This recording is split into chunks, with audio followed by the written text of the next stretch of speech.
Drivers, welcome to Area 51 Racing League, brought to you by Green White Checker TV and our promotional producer, Roy Willard. We are a serious racing league with races brought to you 4 nights a week. Tuesday nights we feature the high-speed Indy cars on multiple tracks and a couple road courses thrown in. Wednesday nights we race the NASCAR 1987 Cup cars on multiple tracks and a couple super speedways thrown in.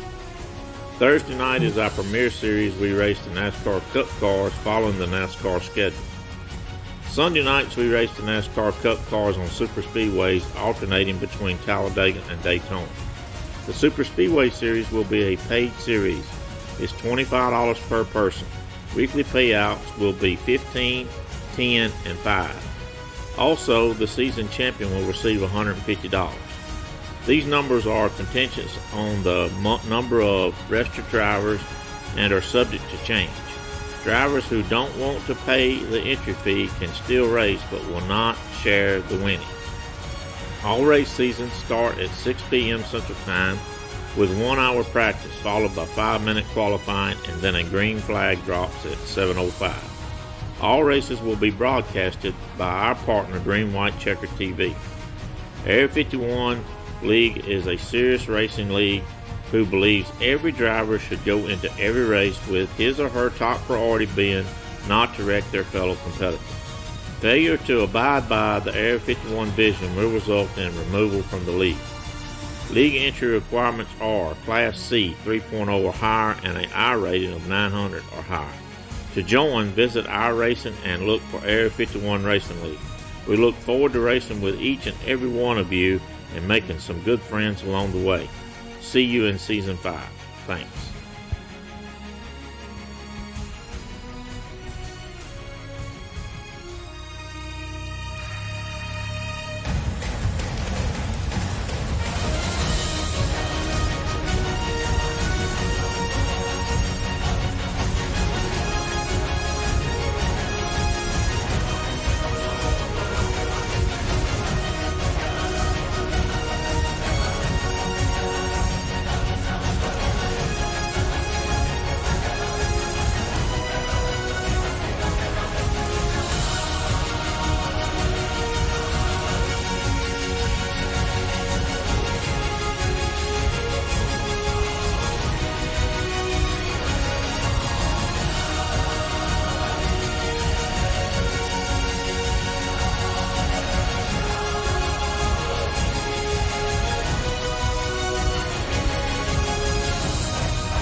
Alright, good evening everybody. Welcome to Green White Checker TV. Tonight we have the Area 51 Racing League.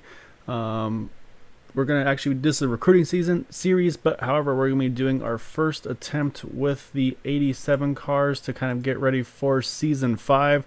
Let's say we're here at Talladega, going to be 75 laps. It's going to be a pretty exciting one.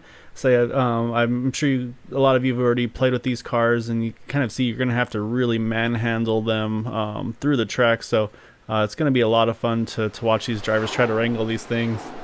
So say right now it looks like we have about 25 or so drivers in the server.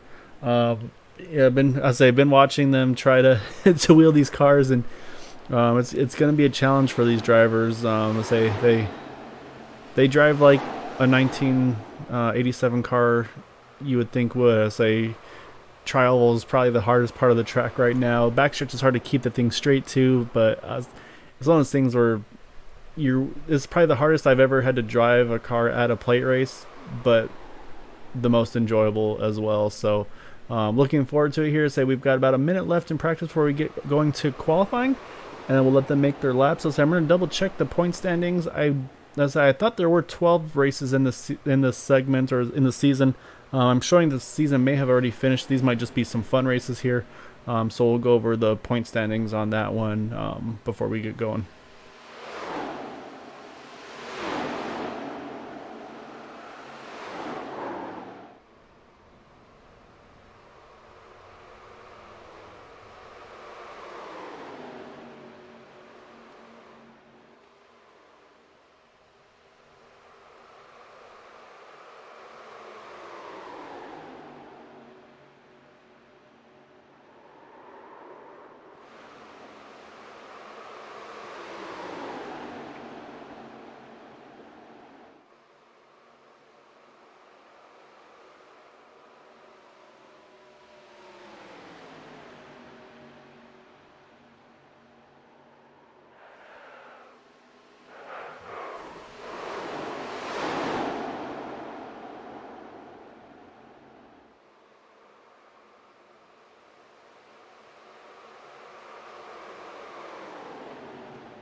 All right, looks like practice has concluded, so now it's going to be 5 minutes here for qualifying. So while they're doing their qualifying laps, say we'll go over the point standings, which I believe were the final point standings after last week's race.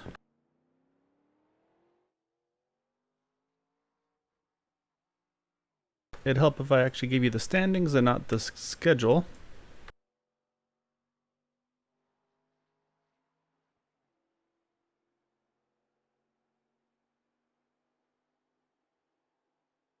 Those are the standings. So, if unless I'm mistaken, after those 10 races, I'll say this in the recruiting series champion will be Jim Brooks, able to hold off the lead against James Ledford by 15 points. And say James was able to beat Bud Steele by just 1 point for that second spot over third. Michael Spell in fourth, and Dwight Plush rounds out the top 5 in the point standings. We have 6th through 10th. You had Paul Patterson, Ryan Kelly, Charles Johnson, Eric Laurie, and Chad Wilkes.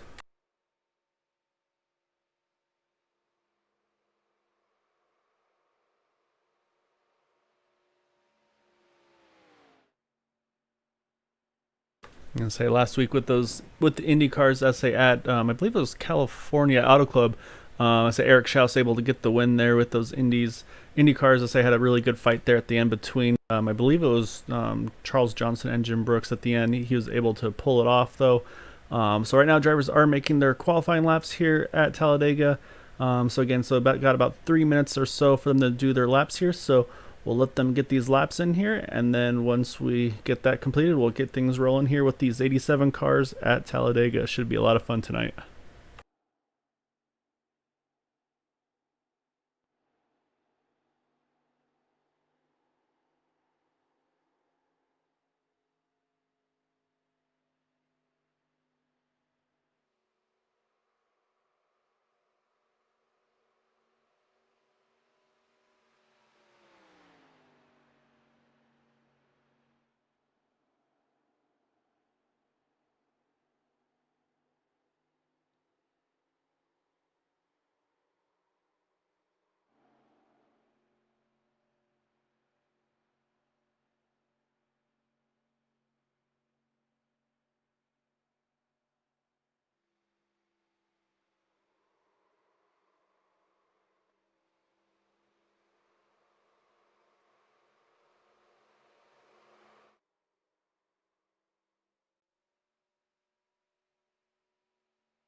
All right, looks like qualifying here has completed at Talladega.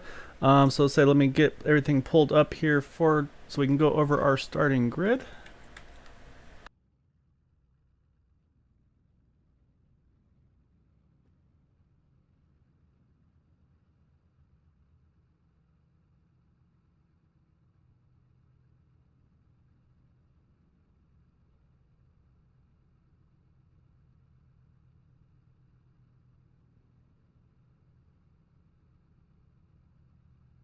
All right, so on the pole position here, we have the number 9 of Sean Langdon.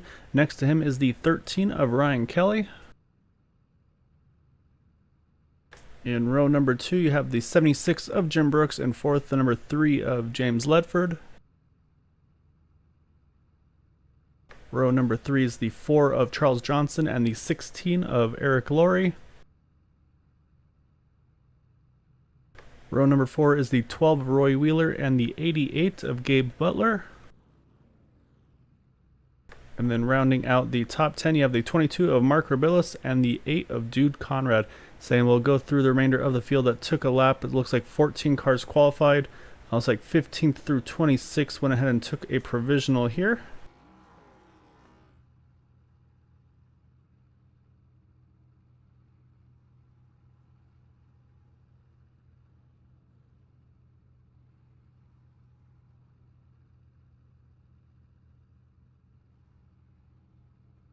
So again, I say this is our first run with these 87 cars here at Talladega.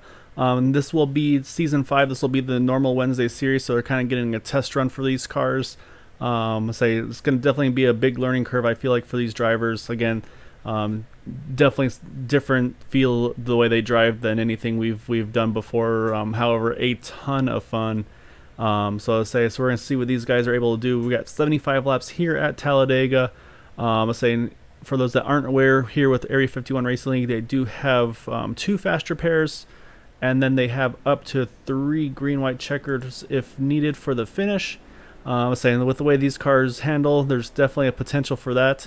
I'm saying with this being a new car and everything as well, I'm honestly not sure what the fuel mileage is potentially going to be for these guys, so we're going to have to kind of keep an eye on that as well. So I say it's going to be a lot of learning. But it's going to be a lot of fun going through all this, though, as they get going here. So we'll let them make their pace lap. Everybody's getting lined up here. Looks like we got a few drivers that are going to actually start from the pits. Looks like you have Eric Laurie, Gabe Butler, and Dwight Plush.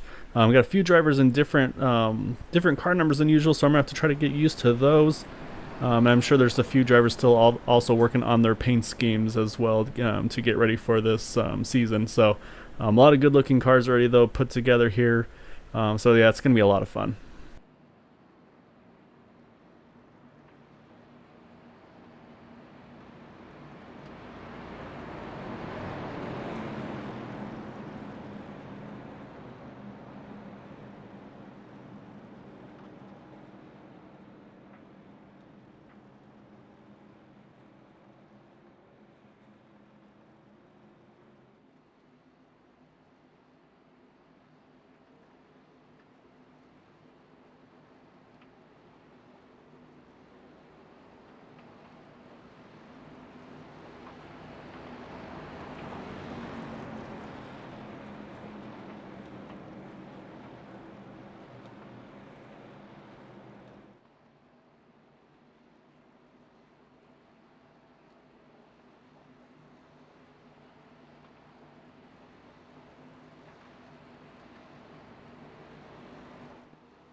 Alright, pace car is in. They're going to come around here through the travel. So we're going to give this our attempt here. So it's going to be, again, really exciting. So you got these awesome looking 87 cars here at Talladega, waiting for that green flag to fly. Looks like green flag is out. You can see everybody starting to get things going here. Again, it's going to be 75 laps here. So we'll see what these guys are able to do. As I'm sure, again, it's going to be a pretty big learning curve for a lot of these drivers here. This is definitely going to be a handful for them. Like I said, these things do not handle nearly as well as the current modern version of these cars. But again, they're a ton of fun. So we're gonna see what these guys are able to do this evening. Right now in front though, it looks like I think it's actually Ryan Kelly who snuck just a little bit around. Yeah, Ryan Kelly there is going to take the lead here in that 13 car. Gets around that number 9 of Sean Langdon entering turn 3. Right behind them is the 3 of James Ledford. Jim Brooks there in 4th. And then I believe it's also you have there is Charles Johnson and Roy Wheeler. As they go through the turn in the trial there, you can see the 9 get a little loose already on the bottom side. Say this is definitely one where you still have to really arc that tri-oval, so it's really difficult here to run 2x2 at Talladega. So they're going to kind of plan that out, especially as these tires start to wear. These things definitely become more and more of a handful. And what I found as a trouble spot, I see one spinning on the infield there. He looks like he's kept it straight, no yellow. So it looks like that was the 0-2. Trying to see who that is with. David Overstreet appears. Looks like he's gotten back going though, so he's going to be able to continue on. So but right now though, Ryan Kelly still leading the way. However, he's going to have Sean Langdon look to his inside through the tri-oval. So it looks like Sean might be able to clear him. He does through the tri-oval. So entering turn 1, new leader is going to be that pole sitter, the number 9 of Sean Langdon. I'm saying right now though, say that top 6 or so are all here right together. I'm saying just a little bit behind them is, I believe that's Michael Spell in that 26 car. So he's in a pretty good spot right now. So he's kind of not in the hornet's nest, if you will, because again, these things are going to start having things happen real quickly, which it looks like you see Roy Wheeler on the apron trying to keep it straight. Oh, but no, we've got trouble here. A bunch of cars around. Say Roy Wheeler was able to get away from it, but we have others involved there. So they're going to try to catch which drivers were involved in that one. So we'll take a quick look here and see how all that unfolded. So we saw Roy Wheeler there on the apron. Not sure if that was related to it or not. Let's go back here and take a look. Looks like it actually started with the 9, I believe, and the 12. So coming in here into turn, you can see the 12 there on the apron. And then up top, you see the 13, Ryan Kelly, extremely loose. He gets loose. At the same time, the 9 does as well. So it collects, I believe that was the 51. Oh, it looks like the 76. Maybe got a little bit of a shot in there as well. Looks like he's able to keep it straight, though. You see the 51, which is actually not the 51. It's one of those custom numbers, so I don't know who that actually was. Behind there, you see the 4 was involved as well. It's Charles Johnson. Oh, just nowhere to go after that for, I believe that's the 7 of Ted Deckard. He gets in there as well. So a lot of cars involved in this one early on. Looks like everybody's able to get moving again, though. So we're going to see pit stops here for some of these drivers. We'll see. Let's go up to our leaders here. So you see a little bit of nose damage on that 9 of Sean Langdon. We'll see if he's going to... Oh, some rear damage too. So this will be the question, though. This is kind of where those fast repairs come into play. Do you risk using a fast repair early, or do you just try to get some regular damage repair on these cars? And the other thing is with these being 87 cars, it's also 87 pit crews and everything. So you're going to see 20-second 4-tire stops here. So you're going to have to be real careful if you're going to want to try to get damage repaired. You may not be able to take tires if that's the case.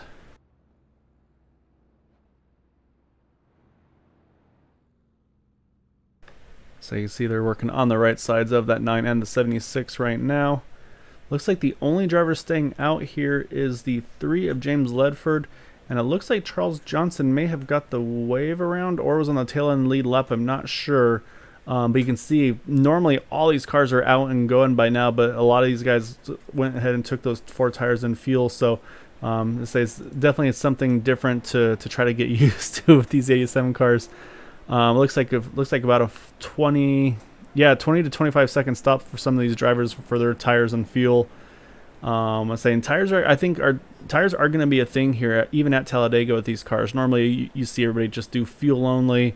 And then just get up and go. But here you're going to really need tires as you go through this run here. And I say it looks like most of the field here is coming on through. See a few drivers there still in the pits with some severe damage as well. That's that smoke screen here. It's the 26 of Michael Spell. That's definitely not what he's hoping for. So right now it's showing a lap down at the moment, as is the 13 of Ryan Kelly, but I'm not sure if that's accurate for him. I think the game might just be kind of guessing he's going to get a lap down. We'll have to wait and see on that one. But up front, though, so probably pretty fitting there. The number 3 of Dale Earnhardt Paint's game, James Ledford here leading the way at Talladega. I'll say it's definitely not something that was uncommon in those 87 and so on years. So I'll say right now our race leader is that 3 of James Ledford. So while they run around here under caution, we'll step away for just a moment and we'll get things back going on the one to go.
All right, pace car is coming around turns 3 and 4. It's going to put it now back into the hands of that 3 of James Ledford and the 6 of Bud Steele.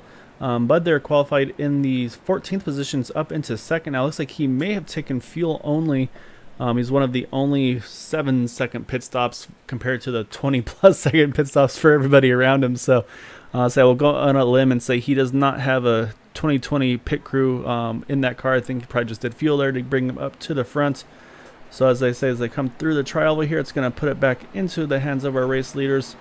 I say 76 of Jim Brooks is still in 3rd, Roy Wheeler in 4th, and Robert Thorenz is now in the 5th position, who started initially 20th. So a really good jump for him as well in that 24 car.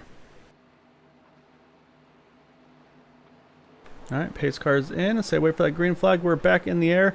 So you see a little bit of a stack up there on the start for some of these drivers. I was saying that's actually something I did not mention. Is it's actually, you got to make sure you got to use the clutch here. You got to go through these gears. Make sure you don't miss the shift, because otherwise your car is going to come to a stop and you're going to probably get someone in your back bumper if you miss that restart. So that's going to be one thing also for these drivers to be very aware of. You see up front, though, that 3, James Ledford has got a good push from that 24 of Robert Thorenz. They're going to take the lead here in turns 3 and 4. Jim Brooks right now up top on the high side as they go through the turn. I say right now it's going to be that 3 leading the 24, leading the 76. So we're only on lap number 7. We're going to come around here for lap 8. We'll have 68 laps to go here at Talladega. You see that 24 car taking a look to the inside of that 3, running it really shallow there. I say that's where you have to be careful, because it's so easy with these things to wash up when you make those kinds of moves. You really want to drive these cars a lot differently than you would the modern Cup cars. Oh, as you see right there, 24 is loose, tries to hang on to it, able to keep it straight.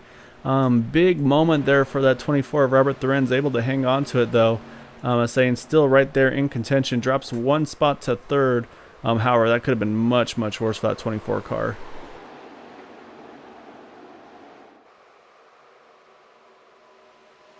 So they come off turn 4 here. You saw that 3 is kind of keeping it hugged to the bottom here.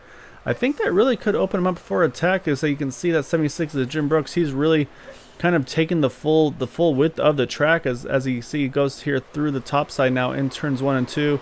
He's going to lose a little bit of ground here running that top side. However, we'll have to see how the exit speed goes for that 76.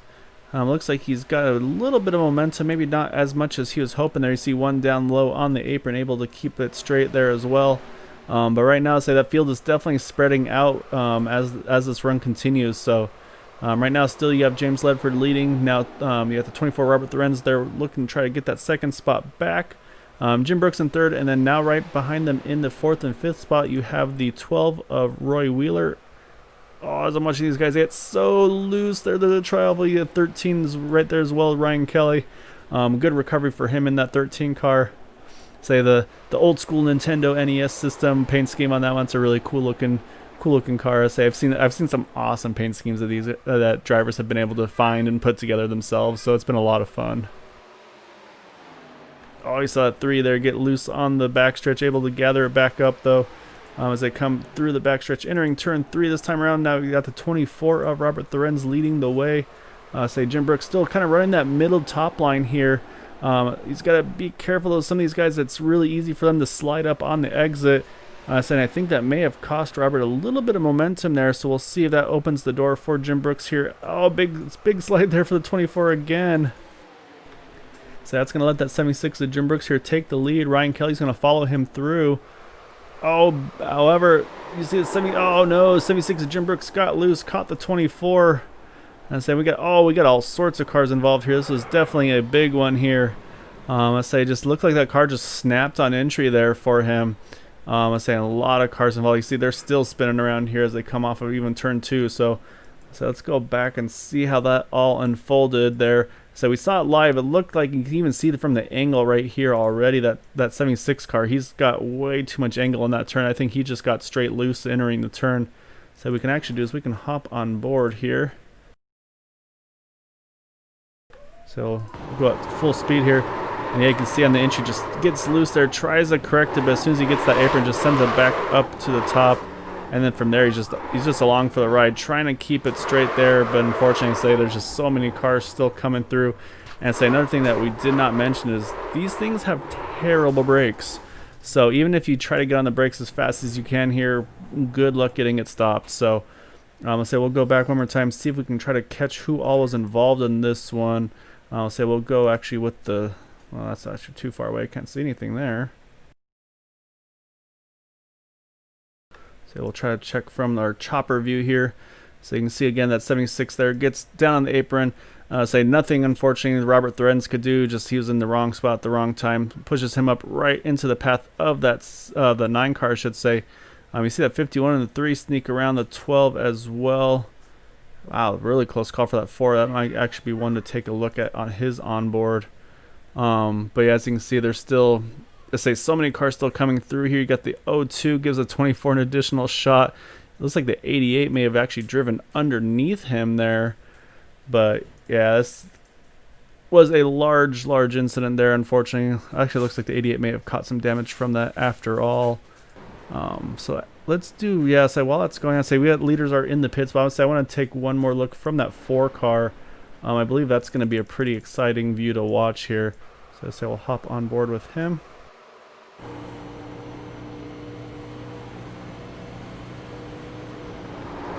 As you can see right there, the 76 starts getting loose, gets up top, and then from there just, oh my goodness, let's say sometimes it's better to be lucky than good. Let's say a little bit of both there for Charles Johnson, just making it through.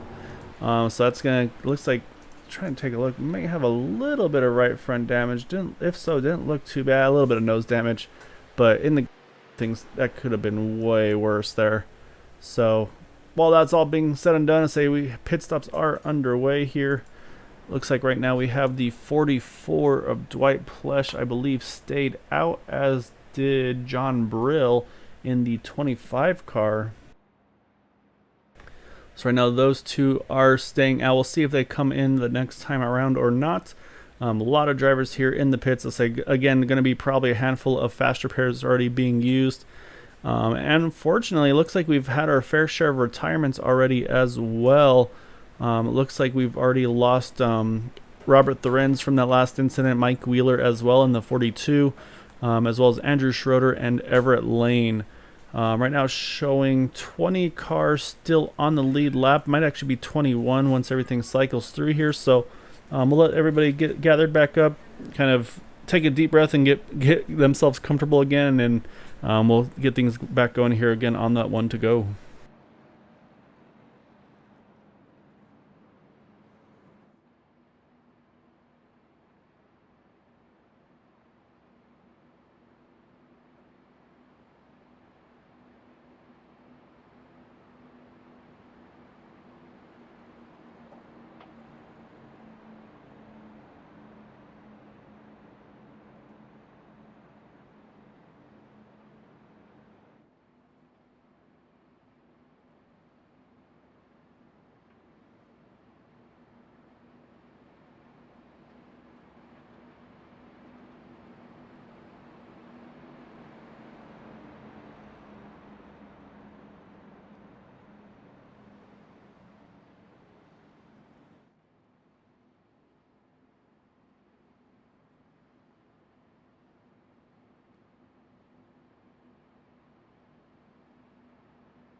All right, lights are off on the pace car, coming through turns 3 right now.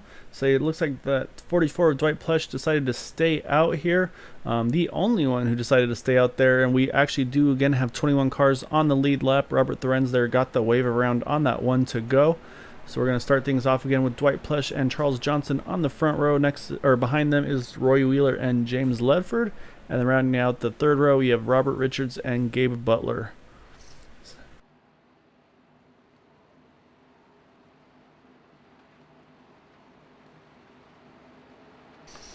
Alright, so let's see what these guys are able to do here on this restart go around. Again, we mentioned just how handful these things are. So I'm gonna try to jump to a further out view here. That way we can really get a good look to see on this restart. Again, these things are, you can't just like speed shift them like you can the Cup cars. You really gotta kind of be very precise and like just intentional about your shifts there. You can see the 88 there, looks like he may have missed a shift there. See a few more there missing a shift. You see that 13 of Ryan Kelly, he kind of just shot the middle there. So it looks like he gained a handful of spots there right off the start here. So it's going to move Ryan Kelly up a handful of spots right away. So we talked about as I kind of mentioned that right off the get-go, and it's proving itself right away here. You definitely need to be aggressive on, maybe not aggressive on the restarts, but you got to make sure that you hit your gears correctly on these restarts. Otherwise, you're going to lose a lot of positions.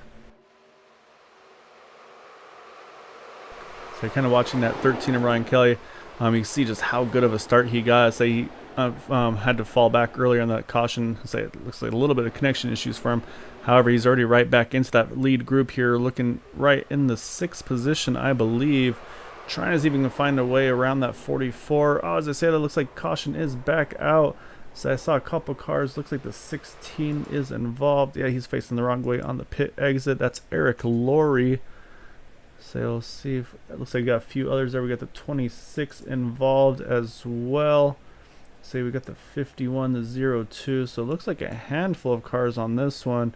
It's David Overstreet there in the 02. 26 is Michael Spell. I believe that. Oh, okay. And so the 51 car is actually the 22 of Mark Rabilla. So let's go ahead and see what happened on this one. So it looks like it started in the tri-oval here.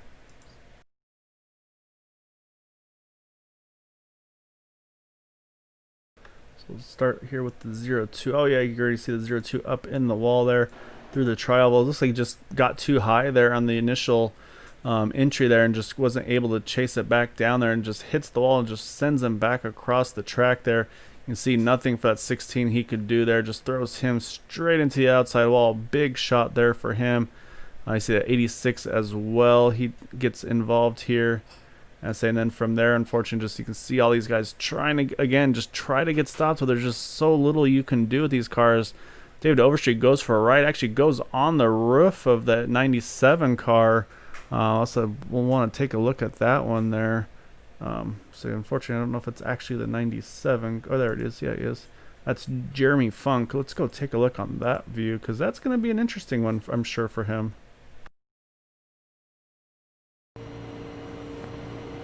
So right on board here with that 97 car. So you can see the contact there. And they're on the brakes, so just so you can see how loose they get. Oh, just you see him just kind of fly over the top of them there. Looks like he's able to keep it pretty straight there. It's a pretty cool looking paint scheme as well for that 97 car. Got the Looney Tunes Acme car. So you got the Roadrunner and the Coyote and everything. So it's a fun paint scheme there for that 97 car. So while we're going over that though, pit stops underway one more time here. Looks like, again, a little bit of strategy. A few drivers staying out this time around. Looks like Robert Richards is going to be the leader as they come through here, with he being the first one to make a pit stop. So going to keep an eye on the rest of the field behind him. Looks like a lot of those drivers actually stayed out here. Looks like the first one that's going to come out from the pit stops may be the 13, I believe, again, of Gabe, or sorry, the 88 of Gabe Butler. Let's take a look here. Yeah, looks like he'll be the first one exiting the pits there. And then from Paul Patterson on up, those drivers all stayed out there. Paul in the number 10 X-Side machine. Again, also a really good looking paint scheme for him. So again, there's gonna be a few cars that haven't maybe got their paint schemes updated. Obviously the best looking car right there is that 76 car. No bias since I painted it or anything, but yeah, you know how that goes. So you got Bud Steele there as well in the 8th position in the Coors car. Really good looking there, Ford Thunderbird for Bud. In front of him, we've seen the car a few times, but it's Roy Wheeler in the Cracker Jack 12. Roy's done some awesome paint schemes. I'm not sure if this is one of his own or not, but would not be surprised to say Roy always does really good paint schemes for this league, so it's always been cool to see. Already mentioned, of course, the Nintendo car for Ryan Kelly there in the 13. And we got the 44 of the Piedmont Airlines, I believe it is, for the 44 car. Then we have the Bic number 4 for Charles Johnson. Of course, the Goodwrench, Black Goodwrench 3. I don't think you can find a more iconic car paint scheme than that one. And we have the looks like, what's this one? The RV design, I believe it is. Oh no, RW design, I believe it is. 19 car. I believe that is actually Roy Wheeler design. So it's one of his paint schemes that he's put together there. So he's running that one with Robert Richards driving that one.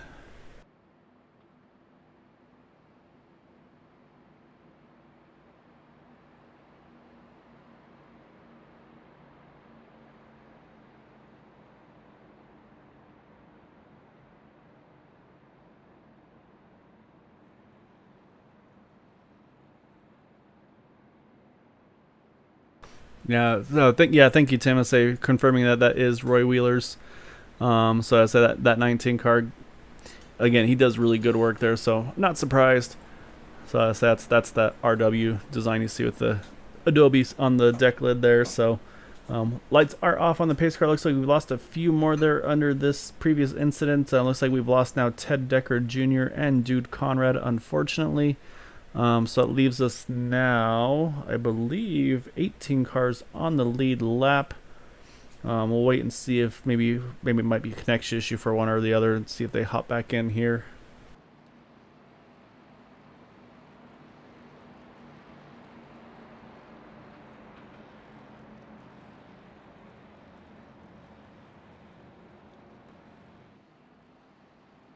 So we're going to be restarting here with 57 laps remaining of the scheduled 75. So they've had 3 cautions for 9 laps so far in this race. Again, say these things are not an easy one to drive, especially to just kind of start things off here. So kind of one of those kind of expected growing pains, if you will, with the new series, especially at the plate races. We'll see how these things do at the other tracks. Like I feel like Michigan might be a pretty good one for these cars. A nice wide track where you're still going to won't be used to that compared to the Cup cars, but you're gonna have to use the brakes a lot on those guys to get through the turns here. So we'll have to wait and see. I'm not sure where they're running at next week, but I'll say definitely we'll be here to broadcast that one as well. All right, pace car is heading back into the pits. Driver's gonna come through the trial here. It's going to put it into the hands of Robert Richards and James Ledford on the front row. Robert started in the 17th spot, up in the lead now. So, and pretty much on the same pit strategy as everybody within the top 10 here. So, again, still got plenty of time to go here. 57 at the line. So we'll see how these guys are able to get through the gears this time around. Because right now that definitely seems to be a critical point for these drivers in this race. So, green flag's back in the air. So that's a little bit of a connection issue there for that 4 of Charles Johnson. Looked like he dropped to the bottom just to play it safe there. It's going to give the advantage there to Ryan Kelly. He's going to jump up into that 3rd spot. And saying he's just going to go for it all, it looks like right here. He's going to try to shoot the middle here as he goes through turn 2. Couldn't quite do it. He's going to instead stay behind that 19 of Robert Richards. So I don't know how well you can push in these cars, but he's going to give it a shot here as they go through the backstretch. It looks like he's going to get that 19 out to the front here. Oh, you can see him get a little bit loose on entry already. Is he able to hang on to it though? But right now, for that lead here, is going to try to take the inside. Ryan Kelly trying to take a look on the inside of Robert Richards. But right behind him though, Charles Johnson is right back in the mix here in that number 4 car. I think my favorite thing with these cars is just watching him slide it through the trial here at Talladega.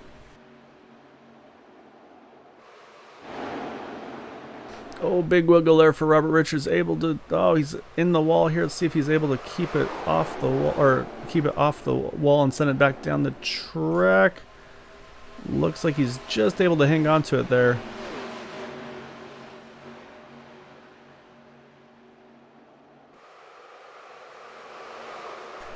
Some pretty good evasive driving there, though, by that 88 of Gabe Butler, able to get around, not get involved in that one. So he's going to stay with this lead pack here. However, up front, though, Ryan Kelly's found his way back up into the lead. However, he's got a challenge on the outside. Oh, actually, he was on the outside. Contact ding. Oh, you see the 9 there is going to blow over here. Is actually tumbling down the backstretch as well. Waiting for him to get back. Oh, my goodness. Oh, I switched over to Sean Langdon just in time there as he just basically does a UFO spin as he gets more contact there. So it actually looks like it was a contact there between the 4 and the 19. I cannot believe how that all just played out there. So it was actually, it was the 4 of Charles Johnson there was actually leading at that point. It was the 13 of Ryan Kelly trying to look to the outside. We're definitely going to watch that 9 car there. Unfortunately for Sean Langdon, because that was impressive. You can see Ryan Kelly tries to get to the outside. Unfortunately, makes a little bit of contact with that right rear, sends that 4 into the wall, and then from there, he's just going to come across the track. That's just where the path's going to take him here. You see as well, you get the 4, the 13. Looks like the 51 may have gotten away with it there. So you can see that the 9 car there has a blowover. That's one of the things. These cars do not have roof flaps, so you will see blowovers with these cars. So you can see he starts just barrel rolling here through into turn one.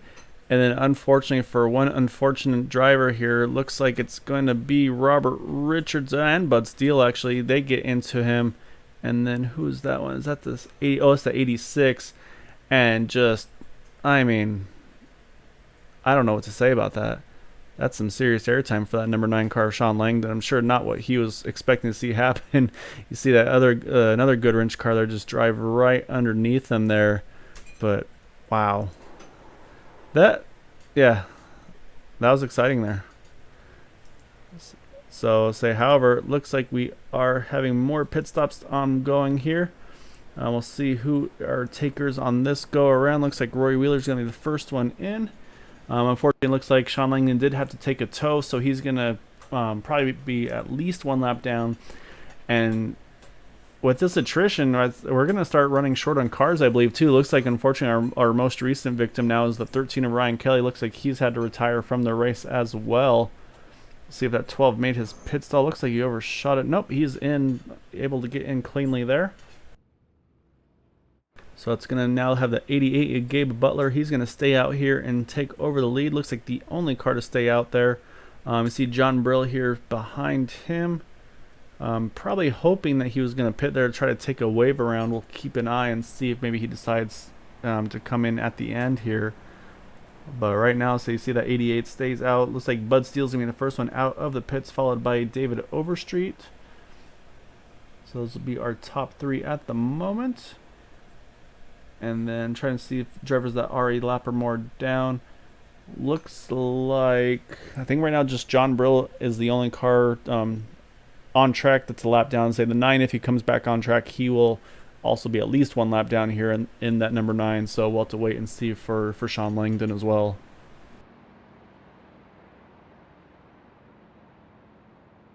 So while these guys are getting situated here again, we'll step away for just a moment, let things, pace laps here go underway, and then we'll get things back going again on the one to go.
All right. Pace cars in the trial here, so we're going to get back going again. We're going to have Gabe Butler leading the way with Bud Steele to his outside. Right behind them, you have David Overstreet and Dwight Plush. So we'll see how this restart is going here.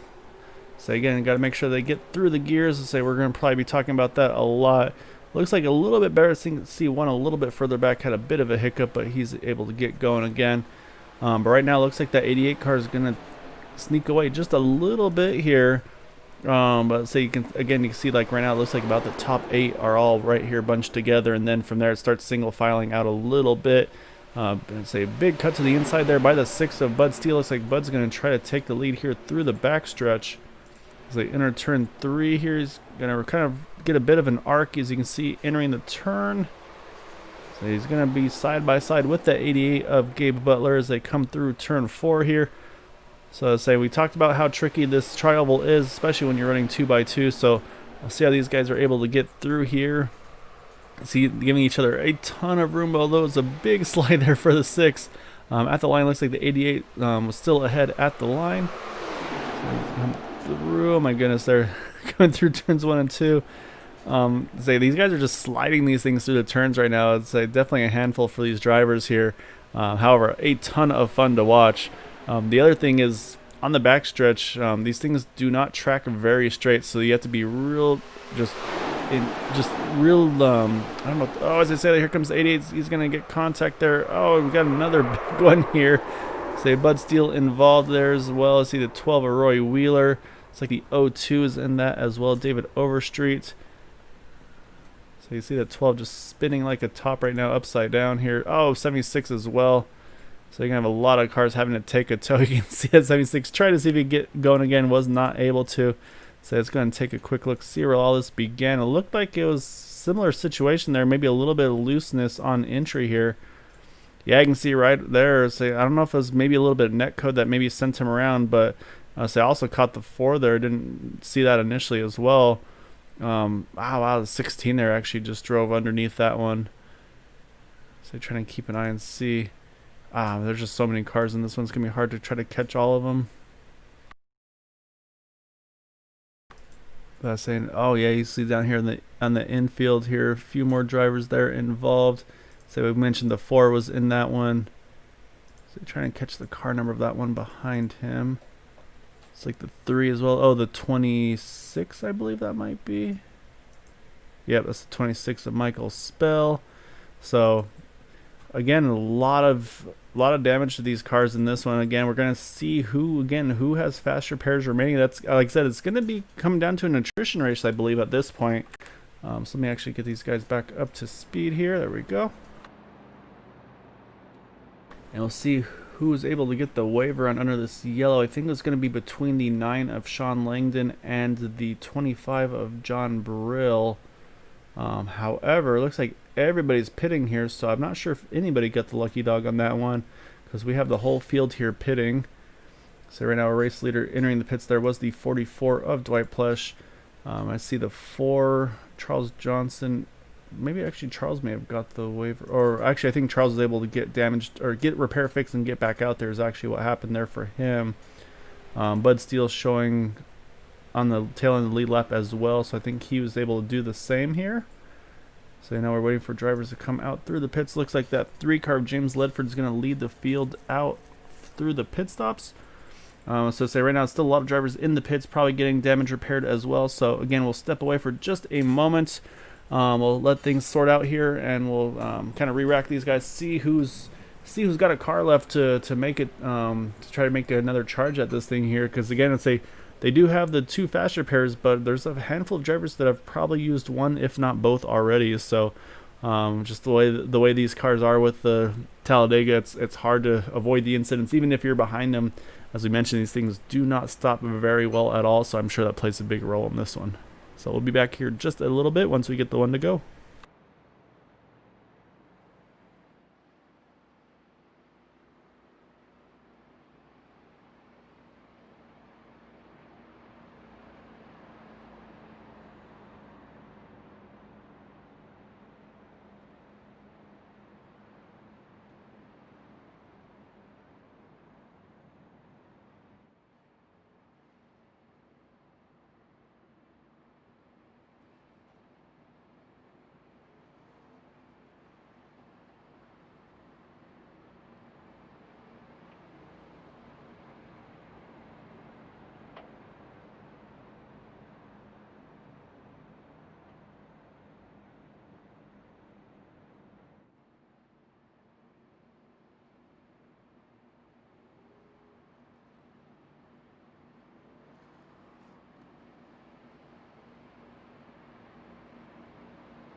Alright, coming off 4, we are on the 1 to go. Looks like our latest victim on this one, unfortunately, was the 88 of Gabe Butler. So right now we actually only have 11 cars on the lead lap. We have 3 cars 1 lap down, and we have 2 cars 2 laps down.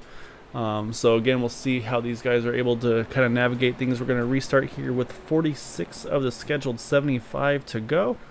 So it's going to be back into the hands of that 3 of James Ledford. To the outside is the 16 of Eric Laurie. And we get the 44 of Dwight Pledge and the 86 of Kyle Hess in row 2. Green flag is back in the air. Again, we're going to see if these guys are able to get a good start here. So again, that shifting is just going to be the critical part of all of this, which is say that's going to be, I think, a make or break for when the season happens, is just getting through the gears well. I think that's going to play a big role in drivers' just successes for these races. Right now, though, Eric Laurie able to get a good start. They're able to take the lead here.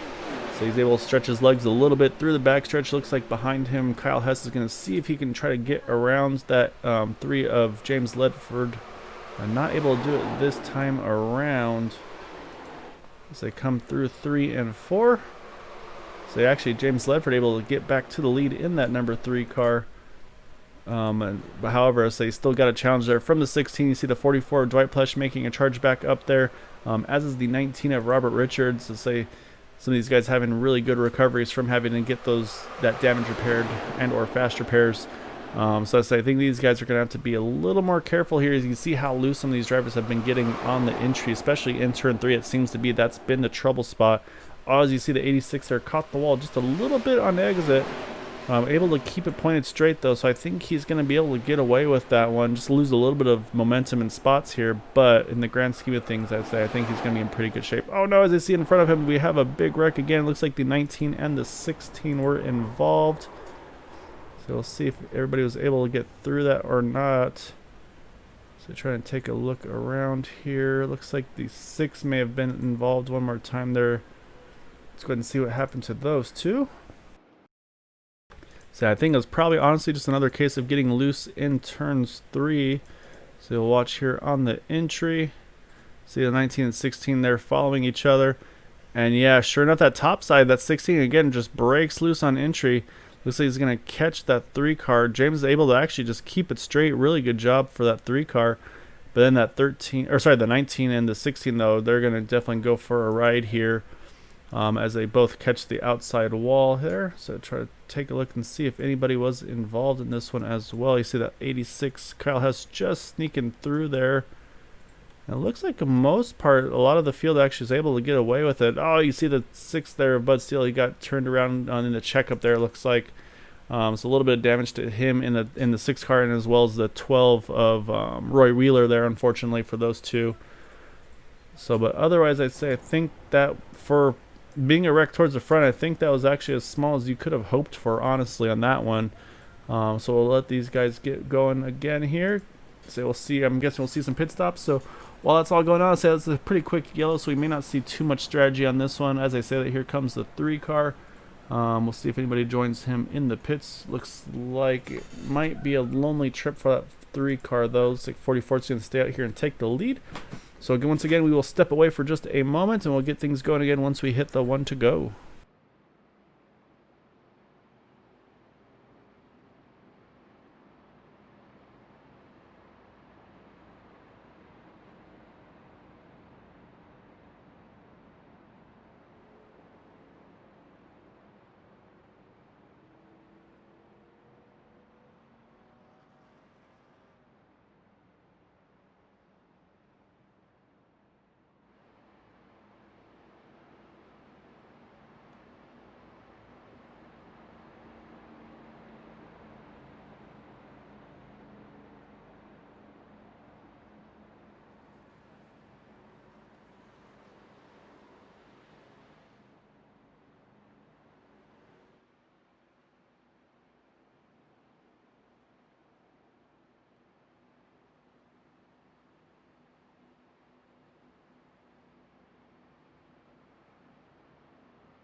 All right, looks like unfortunately our most recent casualty on this one is the 16 of Eric Laurie. He has retired from the race, leaves us 15 drivers still in the race.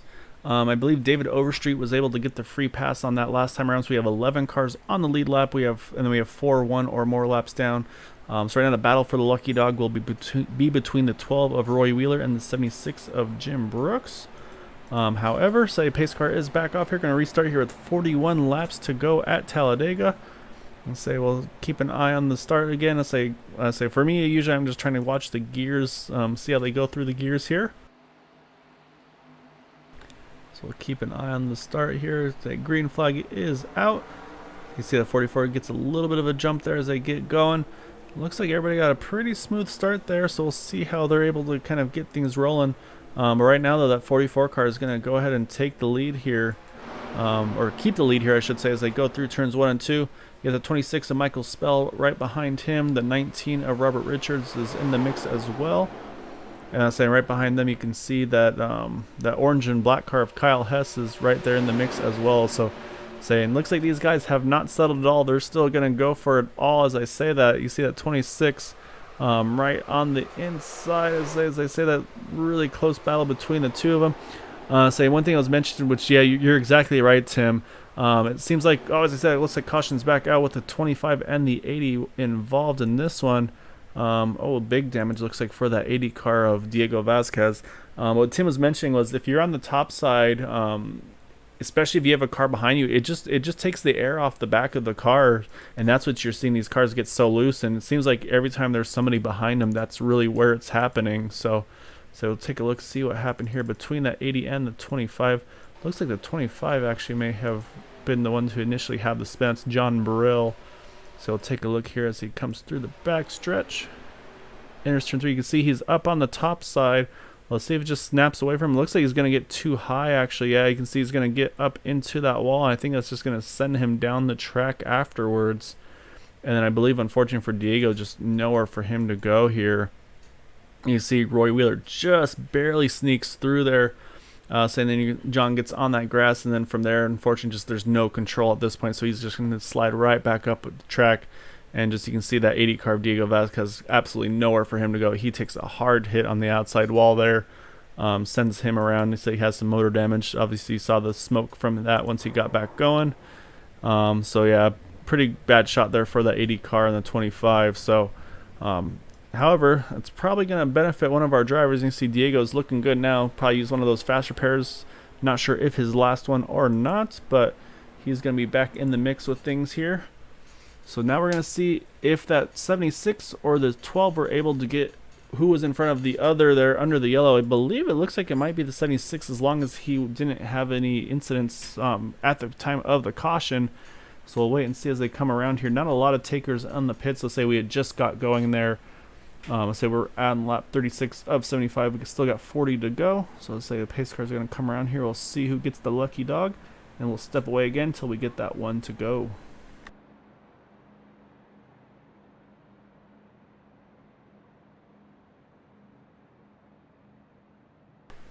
Let's see, I'm not seeing any movement yet from anybody.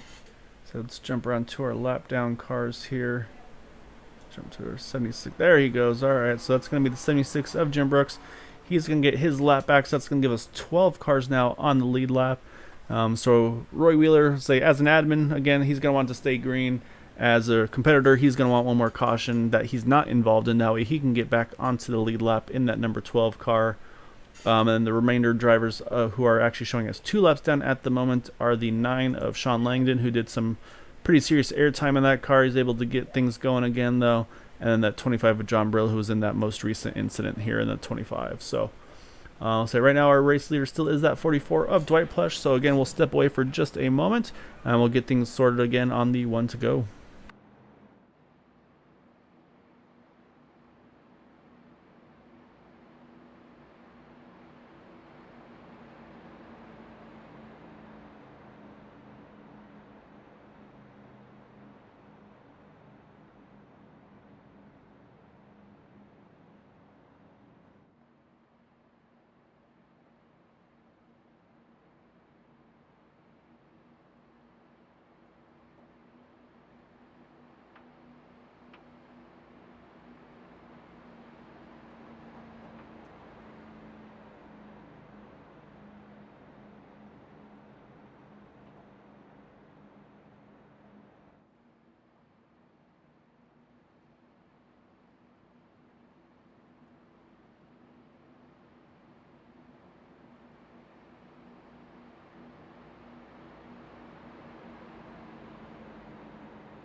Alright, pace car's about to hop off here. Going to put it back into the hands of our race leader, Dwight Plush. On the top side there is Michael Spell, Robert Richards there in third, and Charles Johnson in the fourth spot. So let's see how these guys are able to do. We're going to come around here. It's going to be the halfway mark of the race as they come around and take the green here. So again, we have 12 cars on the lead lap. Still have 3 cars showing 1 lap down. So green flag is back in the air. So you see that 44 gets a good kick there on the initial start there. So he's going to be able to sneak away just a little bit from that 26 of Michael Spell. So he's going to have his hands full now already, actually, with that 19 of Robert Richards. He's going to clear him already there going into turn 1 and 2. So you see he's already looking at that top side. He's going to see if he can take that momentum around to the top of that 44 car. And you can see already he gets a big run here. Already got door to door there with that 44. Now again, we talked about that top side being loose on entry, so we'll see how that 19 is able to do. You see it kind of takes a lower entry. Let's it watch. Oh, you see a little bit of looseness there. You're able to gather it back up there though. But as we did talk about, these cars are definitely getting loose there in turns 3 and 4, especially on entry. So come through the tri-oval right here. So you see the 44, you get a bit of a slide there. It's going to give the 19 there just enough there to take the lead at the line. However, I say Dwight's not done here. He's going to try to keep that bottom side rolling right now. So he's got a little bit of a momentum here. We'll see how the exit goes for the 2 of them. Say it's you see the 26 there catches the wall there, catches the inside wall. Looks like he might be the only one involved. Michael Spell there. Say no yellow, so he's able to keep, since it went down to the infield there. Say unfortunately for him, he's going to have to try to limp that thing back to the pits. However, back up front, looks like we've got it all going on right here. You can see that 44 Michael Spell still in the lead, but now he's got the 3 of James Ledford right behind him. Here comes that 9 car. Right now, Sean Langdon is a lap down. However, he could get a lap back, because he's actually showing 2 laps down at the moment. So if he could get around these leaders and get a lap back here, I mean, that's going to put him in so much of a better position here. So he's going to, I think we're going to see that 9 car here charge hard to see what he can do. And you can see right now he's got a huge head of steam. He's going to try to figure out where he needs to go to try to make this happen, though.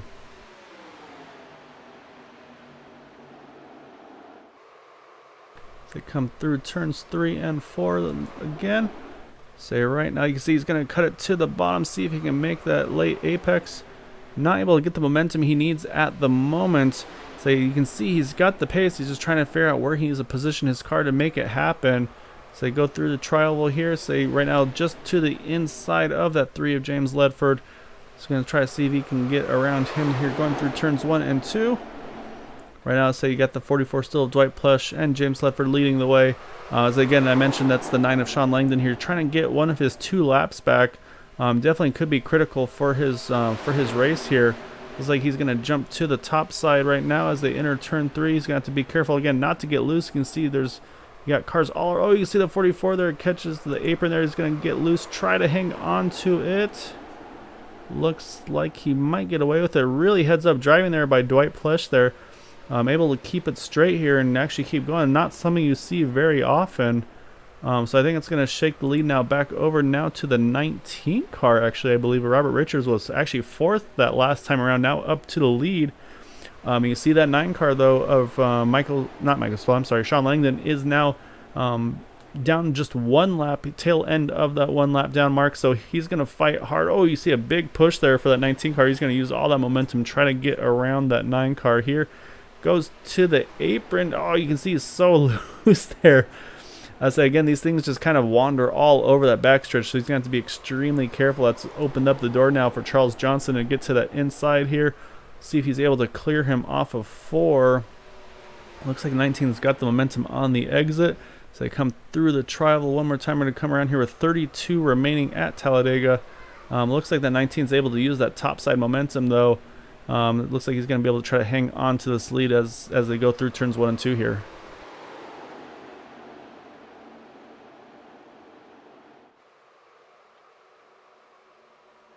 Oh, we see another shot there. That was, I believe, Kyle Hess in the 86 car. Almost the exact same thing we saw there with that 26 earlier.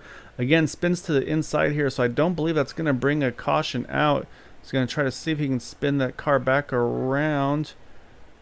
and saying I believe it's going to stay green one more time with him being able to keep it off the track surface when he spun there. But one more time here, you can see that 19 trying really hard to get that 9, put him back 2 laps down, but that 9's going to fight for all he's worth here to try to keep him behind him. So he'll watch from the back here of that 9 of Sean Langdon. So you can see the 19 there of Robert Richards, Charles Johnson right there, as well as is James Ledford. Those are the top 3 right now. Again, we're on board with the 9 Sean Langdon. Right now, tail end of 1 lap down. You can see that 19 is going to try to take the top side here as they come through turns 3 and 4.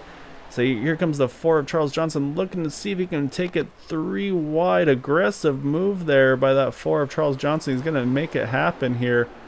So that's going to put Charles here in the lead for the moment.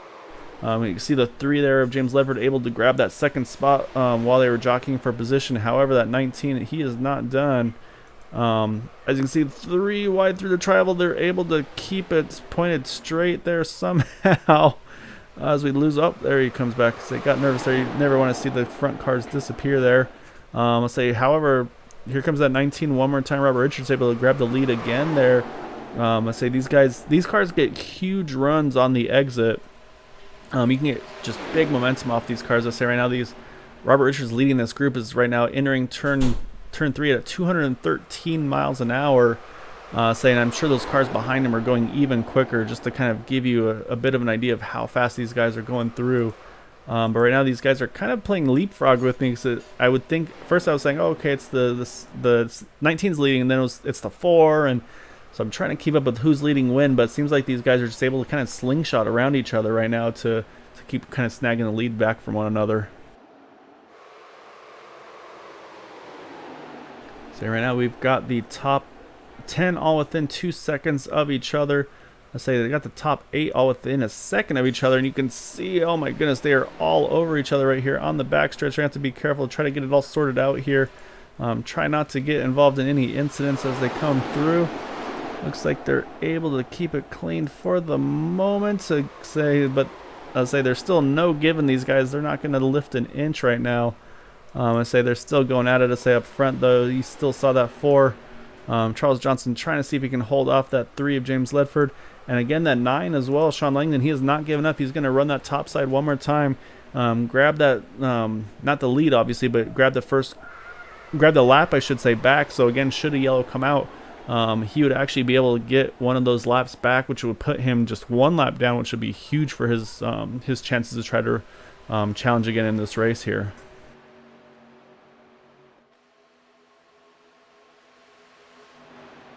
However, you can see though that for Charles Johnson, he's not content to ride. He's going to try to see if he's going to keep at it here. So he's going to get around that 9 car entering turn 3. James Ledford is going to try to follow him through there. Again, you see Robert Richards joining the party as well. I say one car that's kind of snuck. Oh, big slide there from Robert Richards, able to hang on to it. I say that 76 of Jim Brooks, he's kind of entering the picture here now. As I say that, as soon as he gets in the picture, he gets hooked there on the entry of turn 1. Big incident here in turn 1. Looks like a handful of drivers involved. You see that 51 is in there as well. Looks like the 12 Robert Richards, or so not the 12 Robert Richards, the 12 of Roy Wheeler was involved. So the question is going to be, is that if that 9 car, was he able to stay 1 lap down or not, for his sake for the race. Let's go ahead and go back and see how that all unfolded here. Looked like it was kind of between the 19 and the 76 here as they entered turn 1. We'll kind of take a look. You can see, oh yeah, you can see, looks like 19 started trying to turn down a little bit earlier maybe than the 76 was expecting there. Made contact, and then unfortunately I'd say just along for the ride at that point. So pretty heavy damage to that 76. You see motor damage as well. So we'll have to see if he has a fast repair remaining or not at this point. It does not look like that 9 of Sean Langdon was in front of our leaders there. Right now our race leader is showing as James Ledford, Charles Johnson in second. So those two are able to stay in front of that 9 car. So he's going to still be shown as 2 laps down. The question is if anybody 1 lap down ahead of him was not involved in the incident. We know Roy Wheeler was. So I think that could be the 26 of Michael Spella. May get his lap back here. I'll have to wait for him to get over to back over to the rest of the field here. So again, I'll say we'll wait for things to get settled through. Drivers right now are coming through turns 3 and 4. Probably going to see some pit stops here. We're going to come across the line with 25 of the scheduled 50 remaining. So we'll rejoin things here one more time here once we get that one to go.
All right, pace car's in. We're through the trial over here. Gonna get going again. Okay, restart here with 23 laps to go.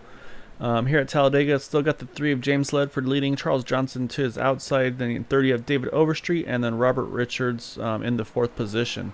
So green flag is back in the air. So you get things moving one more time here. Again, so we'll keep an eye on that restart. Looks like everybody did a really good job. I think they're starting to kind of get down the gearing and everything of how to get through the gears as quickly as possible in these 87 cars. So right now, we still got James Ledford leading the way. You can see Charles Johnson is going to try to drop to the bottom, pick up that draft a little bit. He's going to take that momentum here to the top side and see if he's able to clear him as they get through the backstretch into turn 3. Looks like he's going to get it done here. So we're going to have a new leader right now. That number 4 of Charles Johnson going to take the lead here. Washes up a little bit there in turn 3 and 4. It gets a little bit tight, or a little loose, it looks like, actually. That's going to open the door back for James Ledford to come back on the inside. However, right behind them, again, we've mentioned that 19 of Robert Richards. He's right back in the mix of things here. We also have the 02 of David Overstreet. He's joining the party as well. You see the 44 of Dwight Plush. Jim Brooks is back in there as well after he looks like getting a fast repair in that 76 car. And we mentioned that 9 of Sean Langdon. Not able to get one of those 2 laps back, so we'll see if he's going to try to do the same thing one more time here. Right now, those 6 or 7 cars here have kind of snuck away from the rest of the field just a little bit. But as the run wears on, you're definitely going to see these cars use that draft and kind of grab themselves right back in there. As I say that, here comes the 19 and big slide in turns 3 and 4. Big hit there for a bunch of cars here. So they're still wrecking there. Unfortunately, it looks like the 4 was involved as well. The 12 was in it. So trying to see who all was in this one. So let's go back and see how all this unfolded there. You saw the 4 and the 19. I think they may have both got loose here on their together. Oh, look at that. Like almost at the exact same time, the 2 of them. So that's going to bring that 4 right into that 3 car, unfortunately, of James Ledford. You can see then it's going to send him right back up into the outside wall. Big hit for them. You can see the 9 able to sneak through. 76 barely sneaking through. And then behind them, you see that's where the 12 Roy Wheeler gets into that 19 car as well. See if Bud Steele is able to get by here. Now it looks like he's able to connect. It winds up connecting, not able to, but connects with that 12 car. See the 02 down there as well. So it's like 26 may have snuck away there on the apron here. But again, you can see a lot of cars involved in this one. Trying to take a look to see. Now I was trying to see if the 9 car looks like he just was not quite clear, so he's still going to be trapped 1 lap down, or 2 laps down, I should say, at the moment. So say we're going to have another caution here this time around. See if there's any pit strategy on this one. Again, they had just got going, so I don't think we'll see too much on this one. You might see that 3 car, though, pit to get some damage repaired to it. As I said, there goes the 86. Kyle Hess looks like he'll get his lap back, which will bring us now with, I believe, 11 cars on the lead lap. Waiting to see. It looks like we might have a few retirees under this most recent incident. So I'll wait for everything to cycle through to confirm that. But you can see a little bit of damage to that right front, though, of that 3 car from that contact. So right behind him, you got the 9, who looks like he's still in pretty good shape. Probably was hoping he was going to make a pit stop there so he could try to get a wave around. And then, what's going on here? I'm trying to see what's going on here. I see the 86.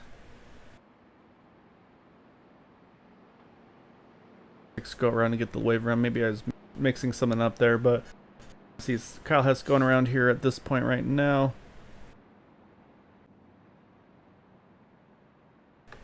So we'll let things cycle through here because it's a little bit kind of staggered at the moment.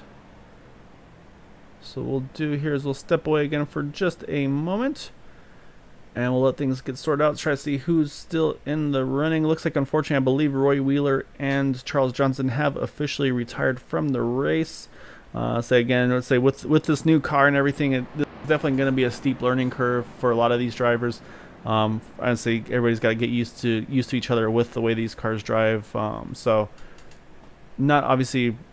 Not I'm sure what they were hoping for on this one, but again, they got one more race here next week on the Wednesday recruitment series, And then we have I think we'll have probably a few fun races, I would presume, before Season 5 starts. So there's still going to be plenty of time for these guys to try to get their heads wrapped around these cars, which are definitely proving themselves to be a handful for the drivers this evening.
Alright, we're on the one to go. So you see that Goodwrench group there on the inside there. So you got the 3 of James Ledford, the 26 of Michael Spell. So we'll see if those guys are going to maybe try to work together or not here. Say on the top side we have Jim Brooks and Robert Richards up on the top side there. That'll be the 1st through 4th positions here. And so they got a lot of Monte Carlos here up front as well. So I don't see a lot of Thunderbirds at the moment. So we'll see who we've got remaining. I believe Bud Steele's one of the few Fords that's still in this race. I think I just saw the 10 car as well. Yep, that X side of Paul Patterson. So, and there's Bud Steele right behind him, and actually the 80 of Diego Vasquez as well. So we got a couple Fords still hanging out here. However, we're going to get back going here, wait for that green flag to fly. Looks like a pretty good start there for that 326. Did not get the start he was looking for. However, I say it's still, as long as he's able to grab the gear and keep moving, he should be in pretty good shape there. So you see a little bit of damage to some of these cars, that right front of that 3 car, the left rear of that 76 car. So we'll see how that affects the way these cars handle. Right there you see that 51 car. I believe that is that's Mark Rabilis, I believe, in that 51. Showing a lap down at the moment. However, he's going to see if he can work his way back to the front here. Maybe get his lap back the old-fashioned way like we talked about earlier. Right now he is going to take the lead, not take the lead, but get his lap back as they run at the moment. So we'll see if he's able to hang on. Say right now, though, in the lead there is that 76 for the moment of Jim Brooks as they come through the tri-oval. Right behind them you got the 3 James Ledford, the 44 Dwight Plesh. I say again, right now we come around 17 laps to go. You see all these leaders, they're right on top of each other here as they come through turns 1 and 2. Here comes that 9 as well of Sean Langdon. We know he's been trying so hard to get his laps back as well in that 9. Right now, so you can see these guys are all staggered out here trying to find a gap to get through there. You can see that 44 Dwight Plesh try to squeeze the gap there, couldn't make it fit. So he's going to grab onto the back of that 51 car. Oh, you see he gets loose. He's trying to catch it. Isn't going to be able to. We're going to see contact there. It's going to bring the yellow back out. Oh, you see the 9 there. It's 26 as well, I believe, was in that one. So, say, unfortunately for that 9 car, he's going to be in a bit of trouble there as well. So, just unfortunate to say we talked about that looseness entering turn 3, especially with a car behind you. And say he tried to save it, caught the wall, and unfortunately that just kind of finished him off there, it looked like. So you see right here, he's already starting to get loose here on the top side. He tries to correct it, catches the wall again right here at that right rear, and then it just kind of sends him around here, and just nowhere for that 44 of Dwight Plush to go. He gets into him right there. What the hell's that? And so you see that 9, nowhere for him to go either. He's going to come right across the track there. See the 19 catches the wall to try to avoid the wreck. Winds up getting hit anyway, unfortunately for him. Just no luck there for Robert Richards in that incident. Looks like... Oh, and then there's the 26 as well. That's the one who was missing. Michael Spell. He was in that one as well. So we'll go back to see. Oh, you see, went to the apron, tried to avoid it. Winds up hitting that 51 pretty hard there. Popped the motor on his car. So we're back under yellow here at Talladega. Believe Robert Richards is going to be our most recent retirement of the race from that incident. Trying to see who got the wave around on that one. I believe it might be Michael Spell in the 26 car. I still see John Brill on track, and who's showing us 1 lap down, and the 9 of Sean Langdon still showing us 2. I think he may have been able to. It looks like he used a fast repair on that 9 car. So right now, and it looks like the leaders for the most part all pitted there, except for the top 2 here, Jim Brooks and the 86 of Kyle Hess. And then so you said 26 getting that wave around there. He's going to right now be in 3rd. I believe he's going to have to cycle back to the back, though, being the wave around car. So with that being said, say one more time, we'll step away again. So right now we have 15 to go. We'll probably restart with, I believe, 12 or 13 remaining. And we'll see how these guys are able to see this thing here through the end.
Alright, we're on the 1 to go here. Going to restart with 13 laps remaining at Talladega.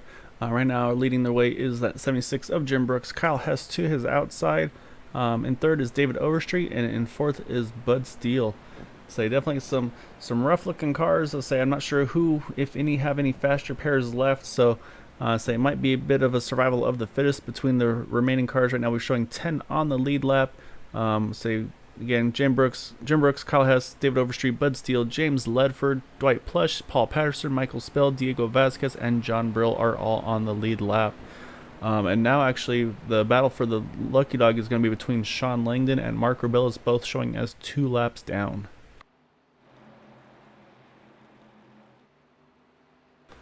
Pace car is off, waiting for that green flag to fly as they come through the tri-oval here. So you're going to have the 76 leading the way. You see everybody gets up and running.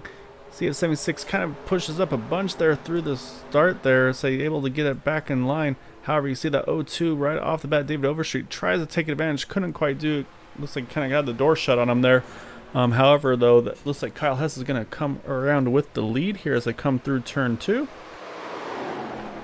We'll see what he's going to do, if he's going to try to kind of protect the bottom or if he's just going to run the normal racing line here. Again, we've kind of seen that top line has been kind of the danger area, if you will. Let's say just really easy to get loose on entry, so we'll see if these guys are able to hang on to it here so far under green. Looks like they're able to get away with it, but right now a really tight battle between that 86 of Kyle Hess and the 0-2 of David Overstreet as they come through 3 and 4 and now into the tri-oval. And so you can see also that's 3 of James Ledford. He's right back in the mix in that 3 car.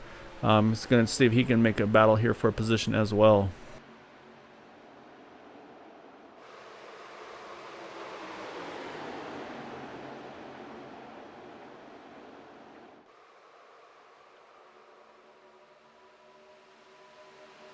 Alrighty, you can see these guys dicing around. You can see, so there's also a pretty good battle. Again, we mentioned trying to get that lucky dog spot. So right now you see Jim Brooks though trying to see if he can find a way to get around the 86 car. Can't quite do it there in 3 and 4. But right now again, Mark Rebellis, Sean Langdon, you say it's that 51 and the 6 car, or sorry, 51 and the 9 car. They've been running pretty close to each other most of the race.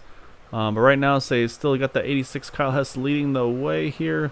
Got a good battle here. That's that 51 car I was mentioning there. He is still showing as the first car 2 laps down at the moment. So he's going to try to see if he can keep that 9 car in his mirrors. But as I said, here comes that 9 car. So right now, that would put the 9 in the free pass position. But you can see right now they're all fighting. Everybody's fighting hard either for position on track for the lead, and also just try to see if they can be that first car 1 lap down here. Oh, big wiggle there for those 2, 0-2 and the 76, able to keep it off each other just barely. A little bit of contact, but they're able to keep it straight. However, right now, still that 86 Kyle Hess still hanging on to the lead as they come through the travel. Going to come around here with 10 laps to go. So say again, we talked about how quick these things will start happening. Business definitely going to start picking up soon. You can see that 76 of Jim Brooks trying to get the top side to work around the 86 here of Kyle Hess. Let's say again, you just got to be careful not to get too high off the exit. You see a bit of a slide there as they go door to door here on the backstretch. You see that 51, he's going to take it 3 wide here, go to the inside. We'll see if anybody gives at this point. Doesn't look like it. Oh my goodness, I don't know how the 86 and 76 didn't hit each other there. However, that's going to now put the 51 car as 1 lap down, able to try to get one of his laps back the hard way. So you can see right there that 76 and 0-2 now fighting for the lead here. And right behind him is that 9 car, as we mentioned again, of Sean Langdon. He's going to see if he can make something happen here, try to get back up to that 51 car, because again, this is critical for his race. Should another yellow come out, he's going to definitely want to be ahead of this battle and be ahead of that car. As I say, that Jim Brooks there gets into the wall just a little bit. Oh, and there's the contact. Oh, you see the 0-2 winds up blowing over there as he comes back around track. Bud Steele nowhere to go, or the 10 car as well. Paul Patterson there. That's going to be exactly actually what that 22, though, Mark Rebellis was looking for. So he's going to be now shown 1 lap down and get his lap back. So he's going to be back on the lead lap just in that one big motion there. A lot of damage there, unfortunately, for James Ledford. We mentioned the 10 as well, Paul Patterson. Looks that we saw the 202 there, how blow over there, David Overstreet, as well as the 6 car. Bud Steele is involved in that one as well. So let's go ahead and go back and take a look, see how this all unfolded. It looked, unfortunately, like it kind of started with that 76 of Jim Brooks there. Just kind of caught that outside wall. Tried to recover it as best as he could, but unfortunately just was not enough. Oops, I'm going the wrong way here. So try to see if we can get a good angle of it here. See right there, it catches the outside wall there, tries to recover, that sends him back down the track, unfortunately, right into the path of that 9. That hooks that 02, so you see the 3 going around there. And then here goes the 02, gets that blowover that you've seen with these cars. Here you see the 86 of Kyle Hess coming through. Looks like actually he looks like a little bit of contact with that 02 car. Top line able to get away with it pretty well until you see Bud Steele here tries to avoid it. Just unfortunately, the 02 slides up in front of him, and then that 10 of Kyle, not Kyle Hess. Sorry, I'm used to Kyle Hess being in the 10. No, he's in 86. I'm messing things up. The 10 of Paul Patterson. I apologize. He gets into that as well. So I say a lot of cars involved in this incident here. So again, we talked about the attrition in this race. We're gonna have to see who. Right now, it looks like our race leader is going to be Kyle Hess. He's going to stay out here.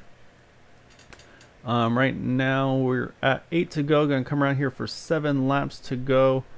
So say once again, we'll let things cycle through here. We'll take a quick break again. We'll see how things cycle through. And saying, well, looks like unfortunately Jim Brooks was our most recent victim in that one. He has retired from this race. So I'll say right now I'm showing 7 cars remaining on the lead lap. I'm still showing Mark Wilson at 22 as being 1 lap down, but I thought he was able to, as I said, there he goes right there. He's going to get his lap back. So it's going to leave us 8 cars here on the lead lap now, with that one getting his lap back here. And yeah, we'll see what these guys are able to do in this remaining 5 or so laps.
Alright, so it looks like unfortunately Bud Steele has retired from this race as well. So we're going to have 8 cars all on the lead lap here remaining. Going to restart with 5 laps to go. So those who are going to be challenging for the win here tonight are Kyle Hess, Michael Spell, Dwight Plush, James Ledford, David Overstreet, Paul Patterson, Diego Vasquez, and Mark Rabillis.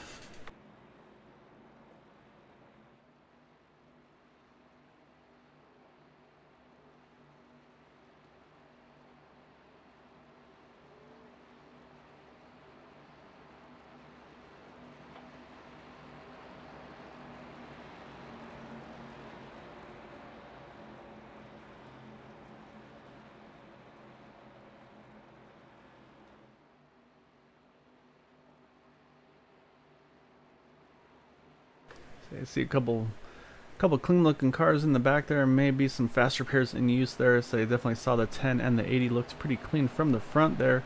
I'll say a lot of these cars actually still looking like they're in pretty good shape as well. So I want to see how things go here. Say again, actually from 4th on back, they all pretty much pitted under that yellow. Top 3 stayed out. So we'll see if if the tire difference plays a role in these cars as well.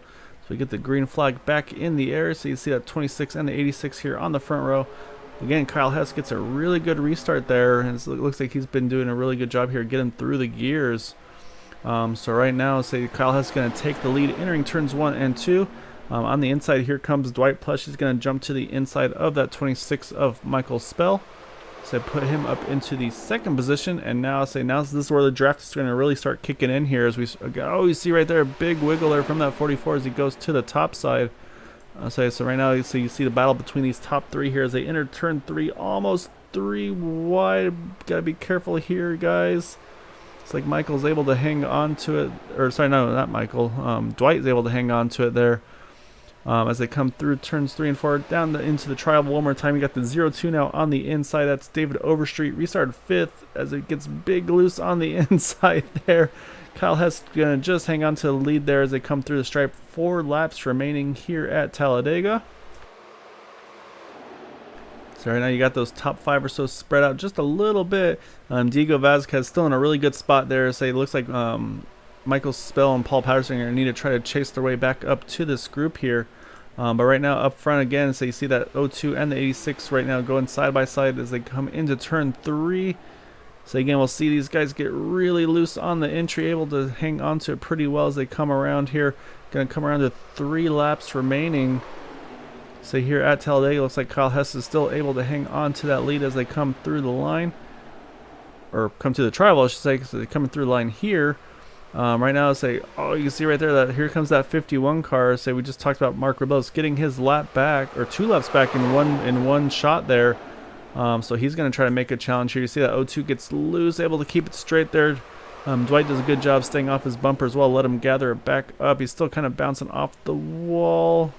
Looks like they're able to get away with it there. However, you can see it's really separated the field out now. It's pretty much got 3 cars here all together for the lead. So that second group's going to really have to kind of charge here to get back up to them. So right now, Kyle Hess again leading the way there. You got James Ledford right behind him. You got Mark Rabillis there on the top side. These are the top 3 as they come through the trial here. Going to come around to 2 laps remaining. And we'll see how big of a draft the second group's going to start picking up on them. Because again, these cars put a big hole in the air. So that second line's going to have a big head of steam if they can keep things going well. You can see already here comes Dwight Plush. He's already caught the back of these guys. We've got 2 to go here on the back stretch. They're going to be looking to try to get to that white flag, and then from there, and all bets are off. So we'll see if these guys are able to make it. We're entering turn 3 where we talked about drivers getting really loose. Looks like they're able to hang on to it.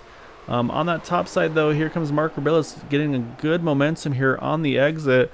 Right now, Kyle Hess running the bottom. He's got his hands full right behind him with James Ledford.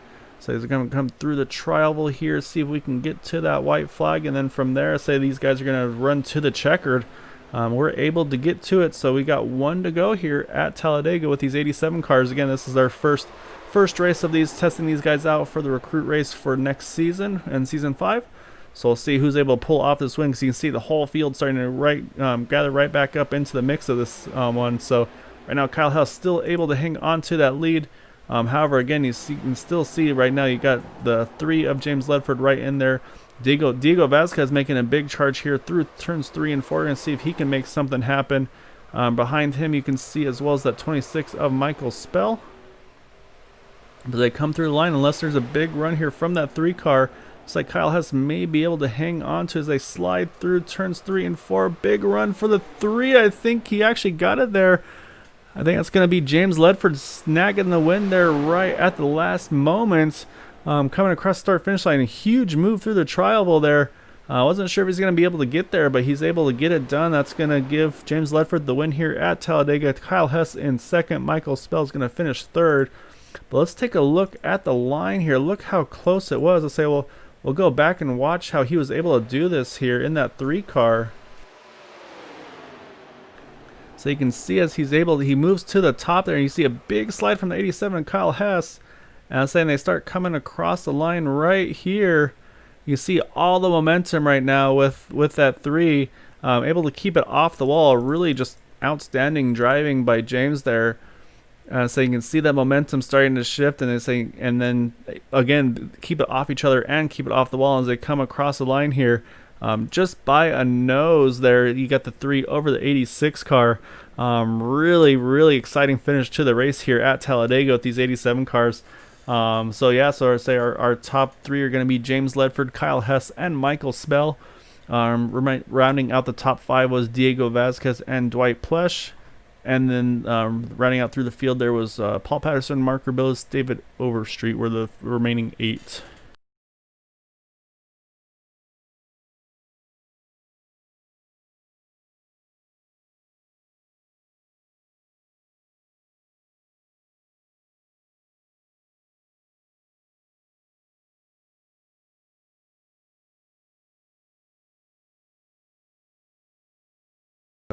But yeah, I'll say really, really outstanding job by James Ledford to pull that off there. It was a big move there in that 3 car, able to make it happen. Kyle Hess not quite what he was looking for. I'm sure able to still bring it home in second. Michael Spell third, Diego Vasquez fourth, Dwight Plesh fifth, Paul Patterson in the 6th position, Mark Rubilis in 7th, David Overstreet 8th, Jim Brooks in 9th, and Bud Steele rounds out the top 10. So we'll definitely make sure we can try to have a chat with our drivers here, see if they're still available for interviews.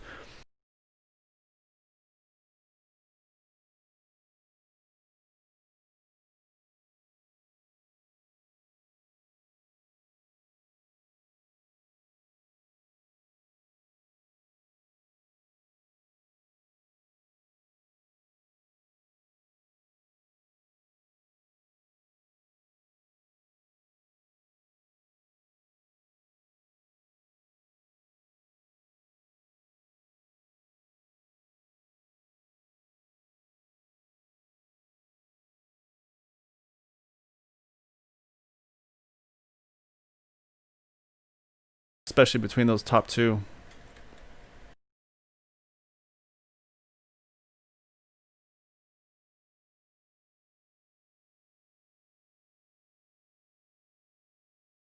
All right, we'll start off with our 3rd place finisher here, Michael Spell.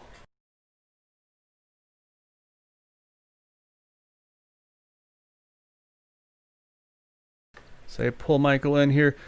Finished in the 3rd position, say in the dueling Goodwrench paint schemes, if you will, here tonight.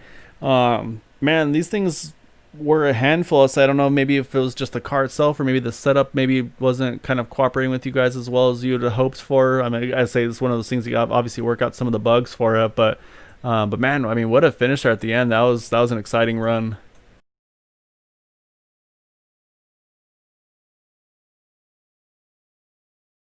We may have lost Michael, so we'll give him a moment. So we'll actually then jump over to our 86 car 2nd place finisher here, Kyle Hess. Let's grab Kyle in here in the room. Anything you would have done differently there, Kyle, at the end? I mean, I'm sure you didn't want to lose, but at the same time, that was a really exciting finish there, and just a really cool way to finish this one off here for the first kind of test race or recruit race, if you will, for these 87 cars. Man, there's not much different that I could have done there towards that last about 1,000 feet or whatever. It was like, I got the gas tank shake, and I couldn't keep the car straight, and that's what allowed James to get around me in the tri-oval. So, like I said, not much different I could have done. I was 2 laps down at one point and got them both back. Got up here to lead some laps and fight for the win. So, like I said, I don't think there's really much different I could have done. It was a really good battle between the two of you. It was a lot of fun to watch there.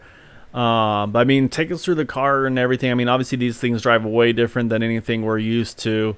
Um, Yeah, they were way different. It's like when you're going into the corner, you have to settle the car. If you go in, it's not like the cup cars to where you could just hold the gas down and just go. You have to, once you go into the corner, you have to let off a little bit and let the car settle. Then you can get back on the gas and get after it. Then yeah, then going through the backstretch, whatever. It, like these old cars, they just have this wobble to them that you kind of have to, try to keep them straight when they start wobbling. And I believe on that last run, I was on, I think I was on a little bit much older tires, and James was, what may have caused the extra little wobble in the back coming through the tri-oval. But like I said, I put myself in the spot and tried to go for the win. Just got beat by just a little bit. yeah. I think you're right. I think you did have a little bit more, or you had a little bit more tire wear in your car than he did there. So I'm sure that played a role in it. Because even at Talladega with these cars, these tires definitely do wear. So you're something to keep in mind. But it's one of those things too for track. It's gonna definitely be a strategy call in some of these cars to figure out, well, what's gonna be more important at this point. Is it gonna be track position or is it gonna be tires? Because let's say these guys, we're not knocking out 10, 15-second stops on these cars. Obviously, we're in the 20s when you take 4 tires, so it's a whole different ball game with these cars. Yeah, 10-4. I think it's track position. You know, if it's kind of earlier in your tire cycle, I would call it track position. If it's way later in your tire cycle, I'd go for pit. Well, I'll say, regardless, though, you had a really good run tonight. I say, able to almost pull it off there, like you said, just basically just by a nose. I say it was 17 thousandths of a second. So, again, though, awesome finish. But before I want to let you go, though, I want to give you an opportunity for any thanks and shouts you'd like to give for that second place run tonight. Thanks to the league or Charles for putting the host on for this fun race, and league for everything they do, and K&K Motorsports for everything they do to give me the car. I'll say good run again, Kyle. I'll say look forward to hopefully having some more interviews with you in the future. Oh, I plan on it, bud. You have a good night. Thank you. You as well. Appreciate it. All right, let's give our third place finisher, Michael Spell, one more try here. So grab Michael back in here, see if we got your mic working now, sir.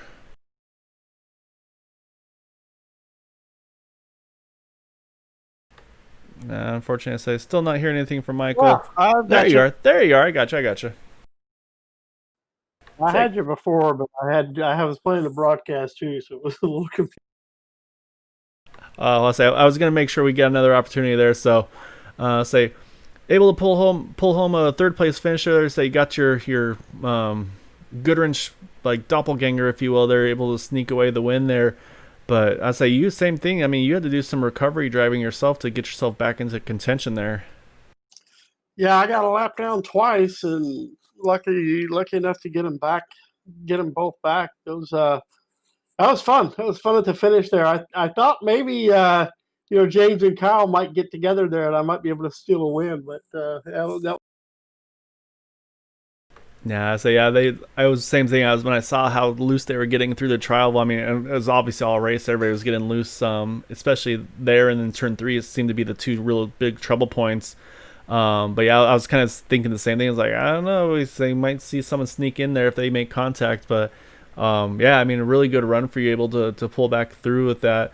I mean, obviously these things, like we've mentioned with Kyle, I mean, these things are a completely different story to drive than the normal Cup cars or anything like that, or even the Xfinity cars. I'll say, is there anything that stood out the most to you between the two of these guys? Between James and Kyle. Oh no, I'm sorry. Between these cars and the previous, or the newer gen cars, if you will. Uh, yeah, I mean they're just totally different animals. I mean, you just gotta you gotta drive them all the way.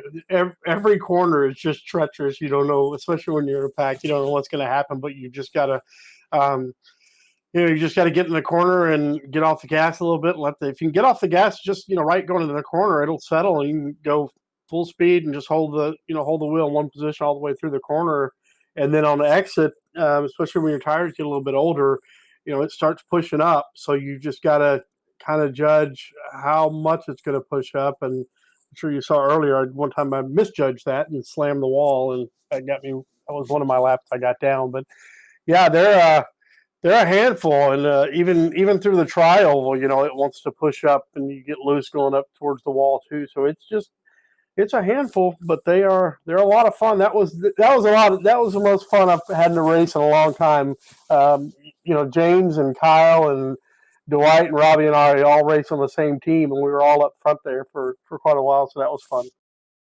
Yeah, so these, and that you're exactly right. So even like, I mean, I've done some races with these guys, and even the races where I don't do well, or I'm just kind of just struggling or whatever it may be, is like it still puts a smile on my face, even when I'm just having to manhandle these cars. So I think it's going to be a lot of fun for the drivers to try to wheel these things around in season 5. So it's going to be a lot of exciting things to come from this, I believe. So yeah, I want to say before I let you go though, definitely want to give you opportunity for any thanks and chats you'd like to give for pulling off that third place run tonight.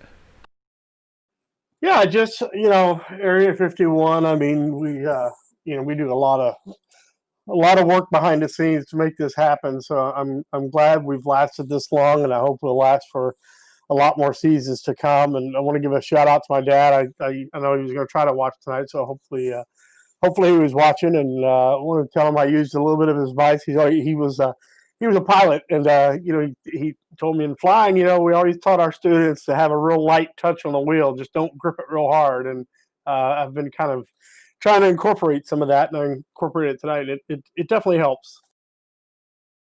I'd say it's always a perk to get some good fatherly advice, and I say I'm pretty sure, like you said, I'm sure that was definitely played a role in that one, because you're saying, I mean, you got to still treat these cars as gentle as you can, because you can't just completely manhandle them, especially at a place like here, like Talladega, where you think you could just go full tilt here, but obviously you definitely had to do a fair bit of wheeling on them. Yeah, especially down the backstretch. I mean, the car wants to drift so much and kind of just float. You've got to just be real easy with your corrections, just a real slight touch on the wheel. So yeah, it definitely that was definitely some good advice. That's just one of many pieces of good advice he's given me through. So hopefully he was able to catch it. If not, I say you can definitely get him the link to try to watch it later on. But again, congrats, Michael, on that third. So I definitely look forward to having future chats with you after the races in these coming weeks. All right, man. Thank you, and thanks for putting it on. We appreciate you doing. It's always a blast to be a part of. So I appreciate you guys giving me the opportunity. All right, man. We'll talk to you later. That's our third place finisher there, Michael Spell, in that number 26 car. Say again, like mentioned, the doppelganger, if you will, of our race winner here in that number 3. Kind of fitting to have that number 3 Good Orange car here win at Talladega with our first test race here with the Area 51 Racing League. James Ledford able to put it in victory lane this evening. I mean, that was that move off of 4 there to get that momentum to the top side, that was awesome. I was honestly skeptical that you were going to be able to get to him, but he got that momentum, got to that top side, and able to clear him by just a nose there. I mean, take us through that last lap. Yeah, I thought I waited too late to make a move, but it worked out. The last couple of laps, I was just following Kyle because I felt like the inside line was faster in the turns. Yeah, so it did seem like the inside worked really well. At some point, it seemed like if you had to hug the bottom, maybe that's where the momentum would kind of shift a little bit.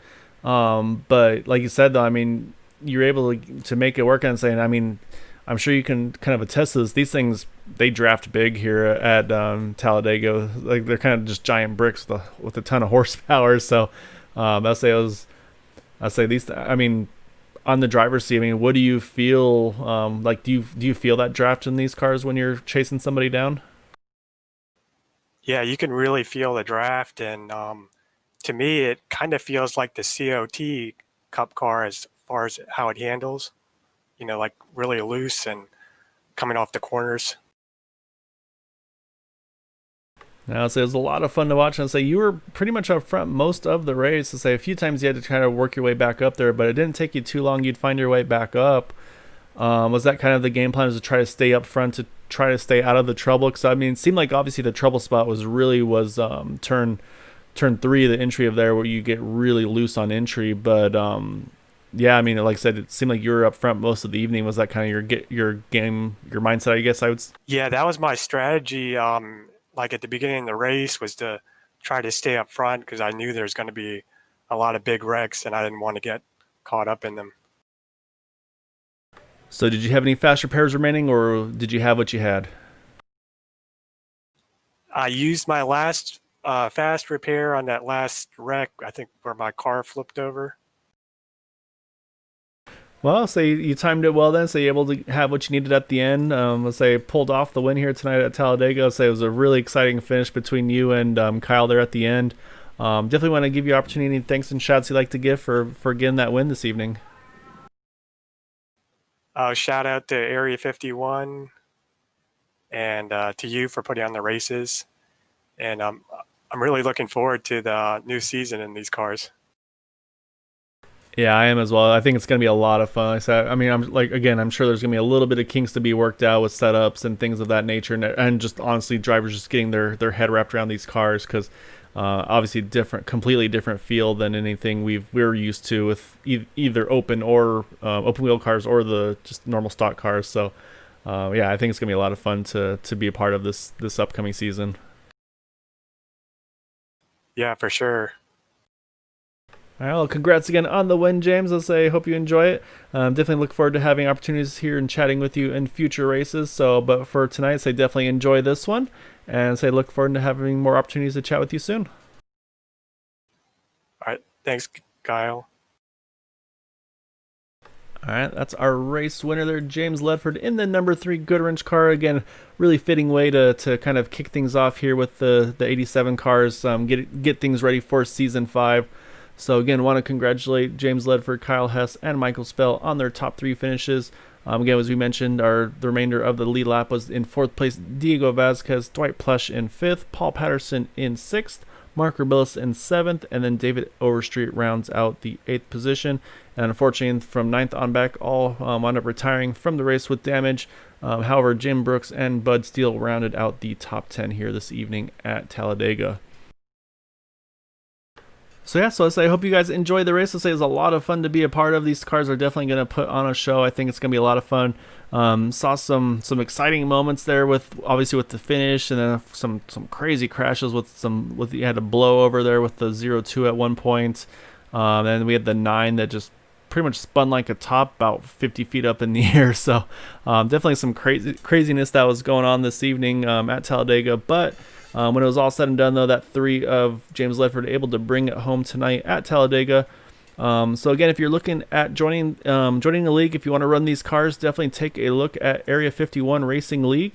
You can find them on Facebook or on the Microsoft on the iRacing members page. So definitely try to take a look for them there. I'll say they'll be running these cars on the Wednesday nights. Tomorrow night we'll be running the Cup Series. I believe we have 1 or 2 races to go in that season. Sunday we'll have the Super Speedway Series, and then we'll be back again on Tuesday for the IndyCar Series. So until tomorrow night, I hope you guys have a wonderful evening. Remember, if you can at all possible, please try to stay home, stay safe, wash your hands, and look forward to seeing you all tomorrow evening. So have a good night and take care, and congrats again to our race winner, that number 3 of James Ledford.